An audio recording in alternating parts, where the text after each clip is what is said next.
जय श्री कृष्णा। राधे राधे दोस्तों। अमावस्या और पूर्णिमा, अहंकार बनाम श्रद्धा की कहानी। अमावस्या और पूर्णिमा दो बहनों की कहानी। धर्मपुर का राज्य अत्यंत वैभवशाली था। राजा धर्मपाल न्यायप्रिय थे, पर रानी लीलावती बाहरी सुंदरता की कायल थी। उनको दो बेटे थे और दो बेटियां, अमावस्या और पूर्णिमा। एक ही आंगन में पली, पर उनकी सोच में आकाश और पाताल का अंतर था।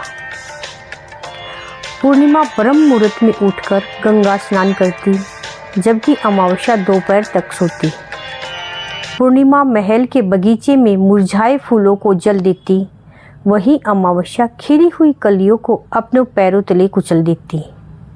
रानी लीलावती अक्सर पूर्णिमा को डांटती, तू राजकुमारी है या कोई दासी?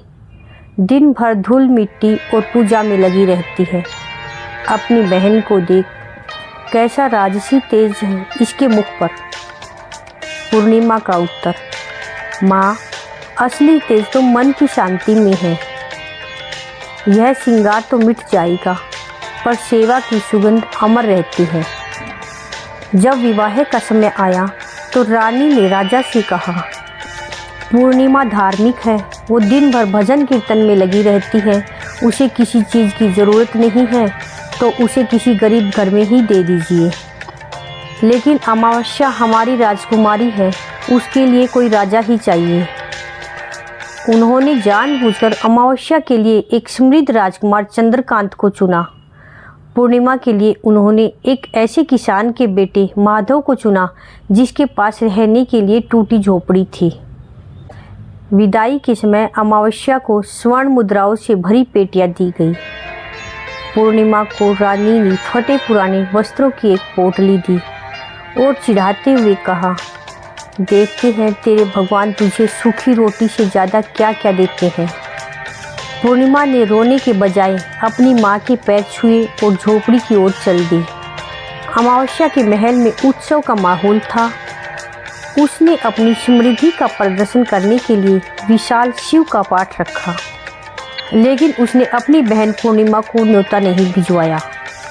जब पूर्णिमा को गांव की औरतों से इस बारे में पता चला तो उसने सोचा, बहन के लिए क्या न्योता भिजवाना, इसलिए वो बिना बुलाए ही चली गई। पूर्णिमा जब फटे कपड़ों में पहुंची तो अमावस्या ने उसे मुख्य द्वार पर ही रोक दिया। अमावस्या बोली, यहाँ बड़े बड़े राजा आए हैं, तेरी दरिद्रता मेरी शोभा बिगाड़ देगी। अगर बैठना ही है तो पीछे जहाँ जूठन डाली जाती है वहाँ जाकर बैठ जा। पूर्णिमा ने अपमान का घूंट पी लिया।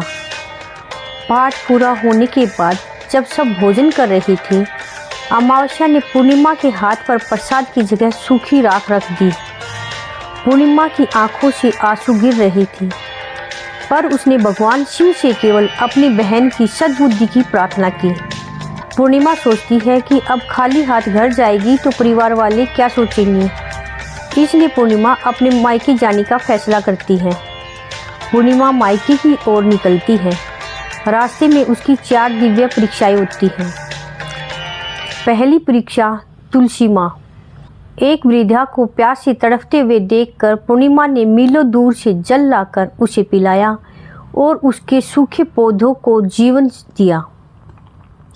वृद्धा ने आशीर्वाद दिया, बेटी तूने ममता का जल पिलाया है, तेरा जीवन सदा हरा भरा रहेगा। दूसरी परीक्षा, महादेव।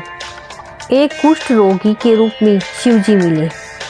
पूर्णिमा ने बिना घृणा किए उसके पांव धोए और मंदिर की सफाई की। तीसरी परीक्षा, काली माँ। एक भूखी और क्रोधी वृद्धा के रूप में काली माँ मिली। पूर्णिमा ने अपना बचा खुचा भोजन उन्हें खिला दिया। चतुर्थ परीक्षा, गंगा मैया। नदी के किनारे एक वृद्धा के उलझे हुए बालों को पूर्णिमा ने प्यार से सुलझाया और उन्हें स्नान कराया। पूर्णिमा जब मायके जाती है तो भाभियों ने खूब स्वागत किया और भाभियों ने उन्हें एक नई साड़ी और थैला दिया। भाभियों ने उन्हें एक नई साड़ी और थैला देके विदा किया। पूर्णिमा जब घर लौटती है तो उसके पीछे पीछे अदृश्य रूप से सूक्ष्म रिद्धि चलती है। वह जैसे ही अपनी झोपड़ी में कदम रखती है, झोपड़ी सोने के महल में बदल जाती है। उसके पुराने बर्तन चांदी के हो जाते हैं। अमावस्या को जब यह सब पता चलता है तो वह पूर्णिमा के घर आती है और सब वैभव देखकर पूछने लगती है कि यह सब कैसे हुआ। पूर्णिमा अमावस्या को बता देती है कि बहन, तूने तो मुझे पाठ में बुलाया भी नहीं, प्रसाद भी नहीं दिया। तो मैं अमावस्या यह सुनकर पागल हो गई कि उसकी गरीब बहन इतनी अमीर कैसे हुई। पूर्णिमा ने सरलता से उसे सब बता दिया। पूर्णिमा ने बताया कि जब वह उसके घर से आई तो वह मायके चली गई और रास्ते में उसने लोगों की सेवा की और मायके से उसे एक थैला और साड़ी मिली और जैसे ही वह घर आती है तो उसको यह सब मिलता है।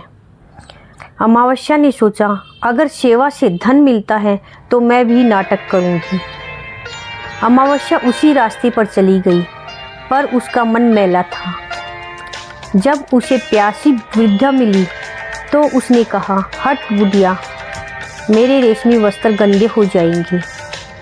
जब कुष्ठ रोगी मिला तो उसने थूका और वहाँ से भाग गई। अमावस्या जब मायके गई तो भाभियों ने भी उसका कोई स्वागत नहीं किया। जब वह लौटी तो उसे मिले थैलों में से सांप, बिच्छू और कीचड़ निकला। उसका महल भी खंडहर होने लगा। अमावस्या रोती हुई पूर्णिमा के चरणों में गिर गई। पूर्णिमा ने उसे गले लगाया और कहा, बहन, भक्ति सौदा नहीं है। तुमने धन के लिए पूजा की, मैंने भगवान के लिए सेवा की। पूर्णिमा ने अमावस्या को 3 बातें सिखाई। सेवा ही सबसे बड़ा श्रृंगार है, वाणी में मिठास ही असली वैभव है और भगवान के द्वार पर सब बराबर है। जय श्री कृष्णा। राधे राधे।